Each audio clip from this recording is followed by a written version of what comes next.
Tôi là đẹp hành nhà em thôi ạ. Em tôi đẹp chân đừng có tôi nói em.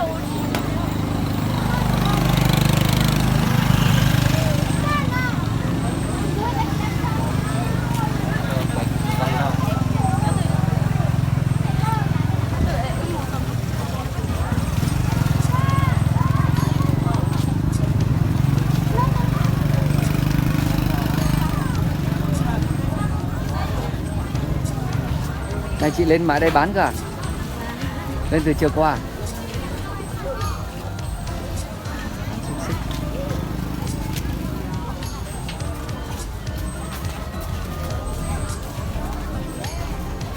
Alo.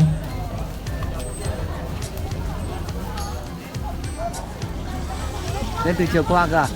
Hôm nay đi đây. Này,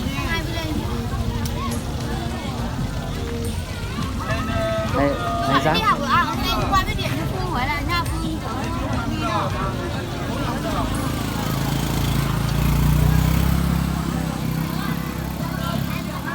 Ôi, đừng quay nữa.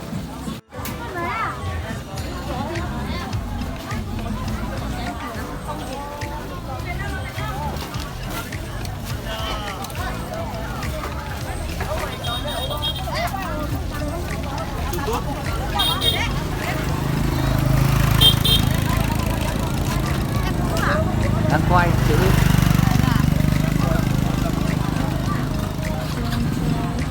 Thử xem.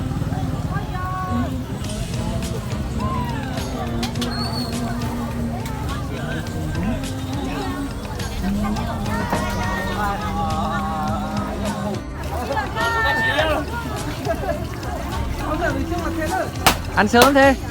Tí vào làm bát thang cô nha. Thôi em ăn anh em với bác ngồi đi. Rồi.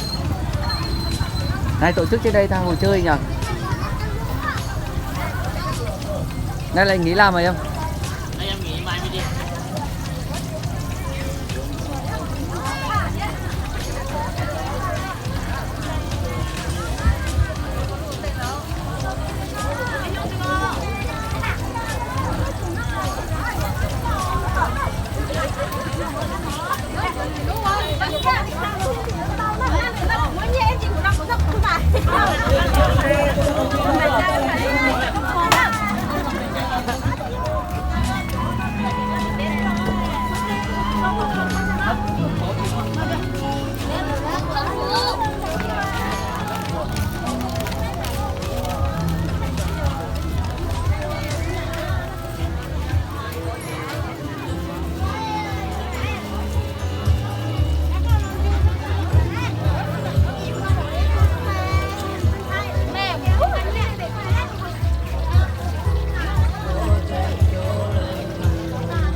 Diễn ra trận bóng chuyền nam giữa công đoàn xã Pù Nhi và bạn Cát Tớp. Đối với nữ là bạn Pha Đén và bạn Cát Tớp. Xin trân trọng kính mời các quý vị đại biểu, các quý vị khán giả chúng ta tập trung để chúng ta chuẩn bị làm lễ khai mạc. Đề nghị vận động viên của bạn Cát Cơm, bạn Hô Pù, bạn Tô Toàn đến để chúng ta làm lễ khai mạc.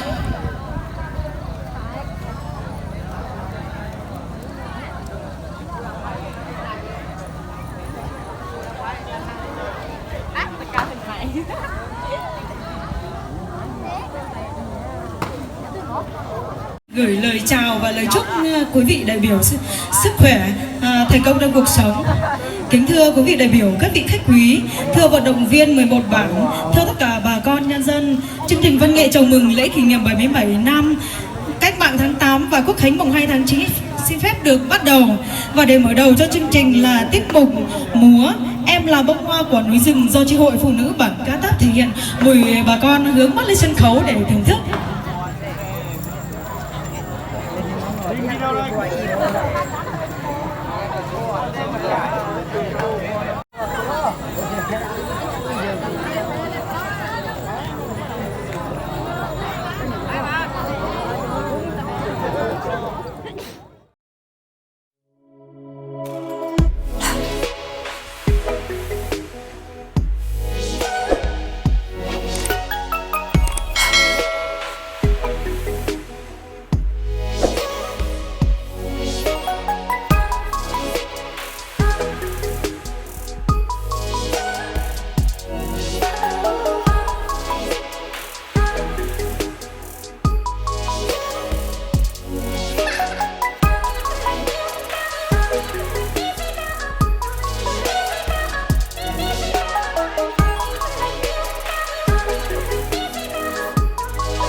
đi chơi quần lường đi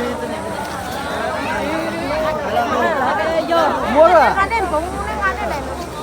bóng chuyền đi nói ra đi mà đây là đấy tôi còn ở đây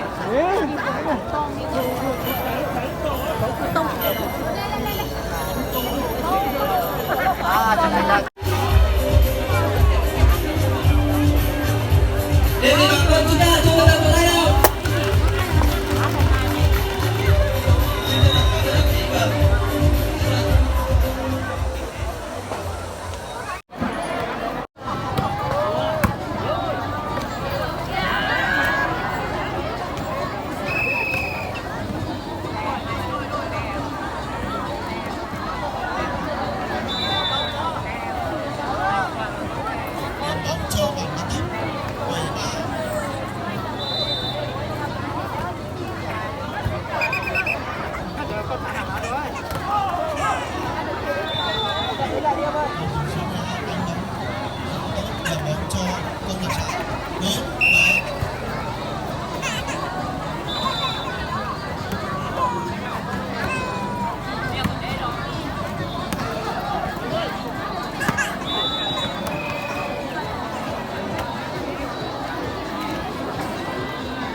Thôi.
Đây.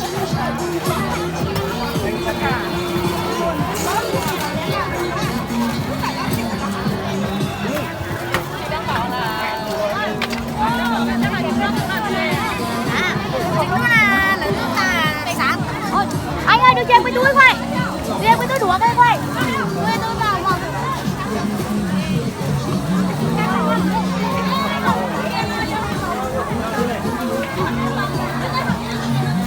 Quay cả cái gì? Có cho tiền này quay. Anh không được đưa cho em là không được. Ngay à?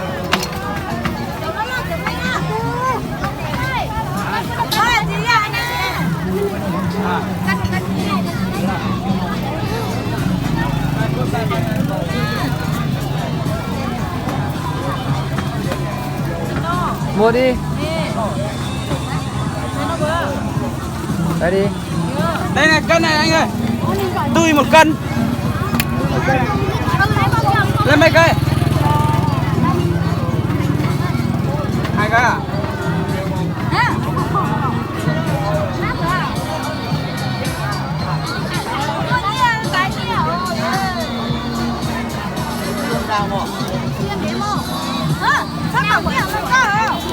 Anh chị ra không anh chị ơi? Ra không anh chị ơi?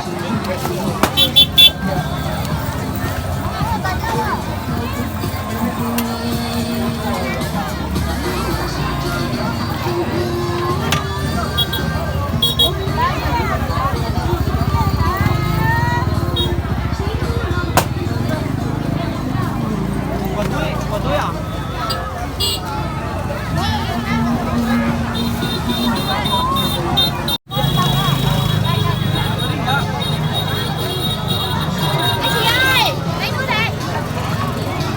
Mấy câu kìa.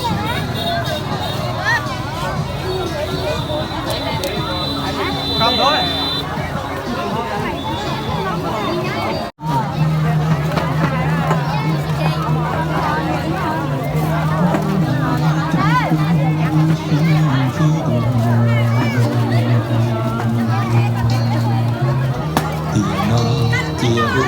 Tiền cho tuổi thơ. Đi làm bánh kìa. Có cái bánh đó đặt hàng, họ chế nó rồi, còn lấy bánh về đâu.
Ăn hết à?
Em lên đây bán à?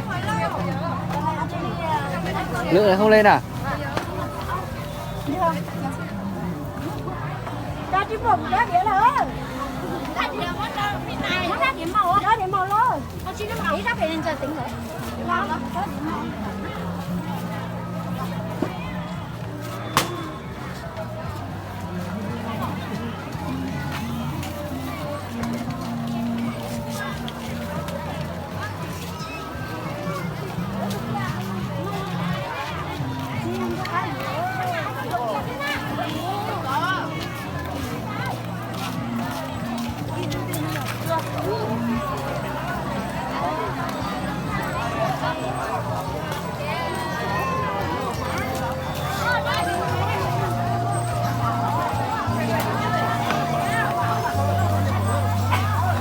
Không ngon nhỉ?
Cà chua nhá, đừng lâu nhá. Chua ơi, đi sang đây em nhá.